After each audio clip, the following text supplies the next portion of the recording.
બંધ થયા પછી આવ્યા હતા.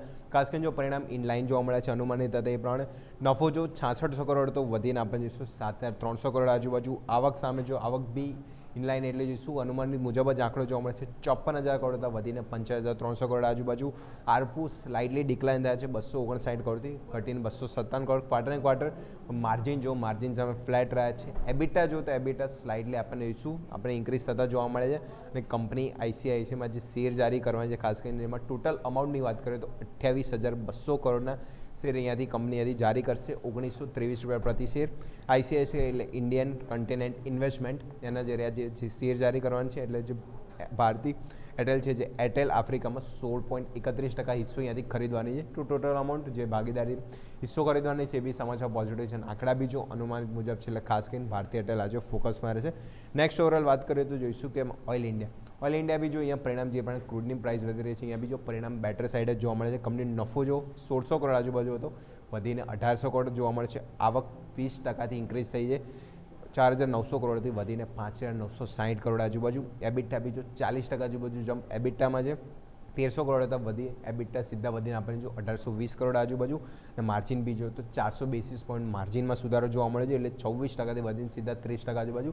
અને માર્જિનમાં બી જો સારો જમ્પ જોવા મળે છે એટલે કે એને કે ક્રૂડની પ્રાઇસ વધી છે સીધો બેનિફિટ કંપની આપણને પરિણામમાં જોવા મળે છે. ₹1 ડિવિડન્ડની બી જાહેરાત છે અને કંપની જોઈશું જે ડેલી પ્રોડક્શન છે જોઈશું 10,566 ટન સુધી પહોંચ્યું છે એટલે 10 વર્ષના હાઈપર કે એનું જે પ્રોડક્શન છે પહોંચ્યું છે એટલે ક્યાંને કાંઈ જોઈશું સમાચાર પોઝિટિવ છે અને આંકડા બી ક્યાંને કાંઈ જો પોઝિટિવ સાઈડ જ જોવા મળે છે. નેક્સ્ટ વાત કરીએ તો ડીએલએફ અહીંયા જો જેટલા બી આપણે જોઈશું રિયલ્ટી પેકના પરિણામ આવે છે ડીએલએફના પરિણામ જો ક્યાંને કાંઈ નેગેટિવ સાઈડ જોવા મળે છે. આવક જો 42% ઘટી છે 3100 કરોડથી ઘટીને સીધા 1800 કરોડ આજુબાજુ. પ્રોફિટ આફ્ટર ટેક્સ જો તો અહીંયા બી જોઈશું સ્લાઇટલી ડિક્લાઇન થયો છે. એબિટા જો તો 58% ઓલમોસ્ટ એટલે જોઈશું એબિટા અડધા થઈ ગયા છે 978 કરોડ હતા ઘટીને 411 કરોડ આજુબાજુ. અને માર્જિન બી જો તો 1000 બેસિસ પોઈન્ટથી વધારે ઘટાડો માર્જિનમાં જોવા મળે છે 31% હતા માર્જિન જે ડિક્લાઇન થઈને આપણે જોઈશું 22.6% એટલે બધા જ પેરામીટરમાં જો આંકડા નેગેટિવ સાઇડ છે એટલે ડીએલએફ ખાસ આજે ફોકસમાં રહેશે. નેક્સ્ટ વાત કરીએ તો ક્રોમ્પ્ટન જોઈએ પરિણામ આપણે જોઈશું પોઝિટિવ સાઇડ જ છે. જે આવક જોઈશું 11%. એબિટા આપણને જોઈએ તો અહીંયા બી જોઈશું સ્લાઇટલી આપણને પોઝિટિવ જોવા મળે છે. માર્જિન 200 બેસિસ પોઈન્ટનો વધારો માર્જિનમાં જોવા મળે છે. કંપની જે નફામાંથી ખોટમાં આવી છે રીઝન કે કંપની જે આપણે જોઈશું એક્વાયર કર્યું છે જે વાયર અને કેબલ કંપનીનું જે બટરફ્લાય એના લીધે ક્યાંને કાંઈ જોઈશું વન ટાઈમ એક્સપેન્સ આપણને ખાસ કરીને જોવા મળે તો જે 700 કરોડ આજુબાજુનો છે તેની ઇમ્પેક્ટ ક્યાંને કાંઈ છે. પણ ઓવરઓલ બધે બીજા પેરામીટર જોઈએ તો પરિણામ ખાસ કરીને ફોકસમાં છે. ઓવરઓલ જોઈશું તો પરિણામ પોઝિટિવ સાઇડ છે. ક્રોમ્પ્ટન બી ફોકસમાં રહેશે. કેન્સ ટેકનોલોજી અહીંયા જો પરિણામ મિક્સ સાઇડ છે. આવક જો 24% વધી છે પણ તમે સામે નફો નજર કરો તો 20%નો ડેન્ટ નફામાં છે 116 કરોડથી ઘટીને 91 કરોડ આજુબાજુ. એબિટા 15%નો જમ્પ છે પણ માર્જિન સામે જો માર્જિનમાં ડિક્લાઇન જોવા મળે છે. માર્જિન 200 બેસિસ પોઈન્ટ આજુબાજુ માર્જિનમાં ઘટાડો જોવા મળે છે. પરિણામ મિક્સ ઇનલાઇન છે અને કોમેન્ટ બી કહેને કહેજો થોડું આપણને મિક્સ જોવા મળી હતી એટલે કેન્સ ટેકનોલોજી આ બી ફોકસમાં રહેશે. ટીએમસીવી અહીંયા બી પરિણામ જો ખાસ કરીને જે પ્રમાણે ક્રૂડની પ્રાઇસ એટલે ઓટોપેકમાં ખાસ કરીને ફોકસમાં હતો. અહીંયા જો નફો નો ડાઉટ સારો ગ્રોથ થઈને આવે છે 33% આજુબાજુ નફો વધ્યો છે. આવક 19%નો ગ્રોથ છે 21,000 કરોડથી વધીને 26,000 કરોડ આજુબાજુ. એબિટા બી જો 8.6% આજુબાજુ ઇન્ક્રીઝ થયા છે પણ માર્જિન જો તો અહીંયા 100 બેસિસ પોઈન્ટ માર્જિનમાં ઘટાડો જોવા મળે છે. એ પરિણામ થોડો મિક્સ ઇનલાઇન કહી શકાય. ટીએમસીવી એનએલસી ઇન્ડિયા અહીંયા જો ખાસ કરીને જે પરિણામ આવ્યો પરિણામ જોઈશું બધા જ પેરામીટરમાં આઉટ પરફોર્મિંગ. નફો ઓલમોસ્ટ જોઈશું તો ઓલમોસ્ટ ડબલ ઉપર નફો 500 કરોડથી વધીને 1400 કરોડ આજુબાજુ. આવક સામે જો તો 3800 કરોડથી વધીને 5000 કરોડ.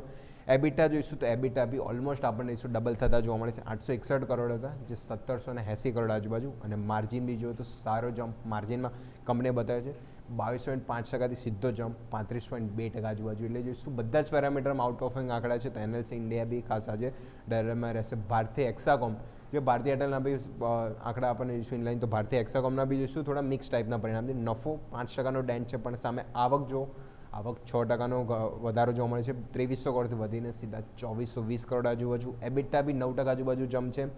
માર્જિન 300 એટલે 200 બેસિસ પોઈન્ટ વધ્યા છે 51%થી વધીને 53% આજુબાજુ. જે મોબાઈલ સર્વિસ આવક છે 4% વધી છે અને જે ડેટ યુસેજમાં બી જોઈશું 30%નો યર ઓન યર વધારો જોવા મળે છે. ₹18 ડિવિડન્ડની અહીંયા બી જાહેરાત છે એટલે પરિણામ મિક્સ સાઇડ છે પણ ભારતીય એક્સાકોમ બી ફોકસમાં છે. નેક્સ્ટ વાત કરીએ તો ઇક્લાર્ક સર્વિસીસ અહીંયા જો પરિણામ બધા જ પેરામીટર પોઝિટિવ સાઇડ છે. નફો 25%નો ગ્રોથ. આવક જોશો તો 24%નો જમ્પ 1100 કરોડ આજુબાજુ. એબિટા જોઈએ તો 30% આજુબાજુ એબિટામાં જમ્પ જોવા મળે છે 300 કરોડ નિયર બાય. માર્જિન જુઓ તો અહીંયા બી 120 બેસિસ પોઈન્ટ માર્જિનમાં સુધારો જોવા મળે છે. એટલે લાસ્ટ ક્વાર્ટરને તો કમ્પેર કરીએ તો કંપનીના પરિણામ આ ક્વાર્ટર છે આપણને થોડા પોઝિટિવ સાઇડ જોવા મળે છે. લાસ્ટ વાત કરીએ તો સમાચાર બેઝ સ્ટોક, જેમાં સુગર સ્ટોક આજે ખાસ કરીને ફોકસમાં રહેશે, કારણ કે જે સરકાર દ્વારા ઓક્ટોબર સુધી જે સુગર એક્સપોર્ટ પર જે પ્રતિબંધ લગાવ્યો છે અને તાત્કાલિક આ નિર્ણય છે જે લાગુ કરી દીધો છે. UID પેરી, ત્રિવેણી એન્જિનિયરિંગ, બલરામપુર ચીની, પ્રાજ ઇન્ડસ્ટ્રી બધા જે સુગર રિલેટેડ સ્ટોક છે આજે ખાસ કરીને ફોકસ બનાવી શકે છે. તો સમાચાર બેઝિસ આજે ઘણી બધી કંપનીના સમાચાર છે, ભારતી એરટેલ, એક્સાકોમ, ઓઇલ ઇન્ડિયા જોઈશું, બધી જ કંપનીના પરિણામ જે ફોકસમાં રહેશે. નેક્સ્ટ આપણે વાત કરીએ તો સુગર રિલેટેડ સ્ટોક જે પણ એક્સપોર્ટ અહીંયા બંધ કર્યું છે, તો સુગર સ્ટોક બી આજે ફોકસમાં રહી શકે છે. યસ. તો આ તમામ સંકેતો છે કે જેને ધ્યાન પર રાખીશું. આભાર અજય આપનો અમારા સાથે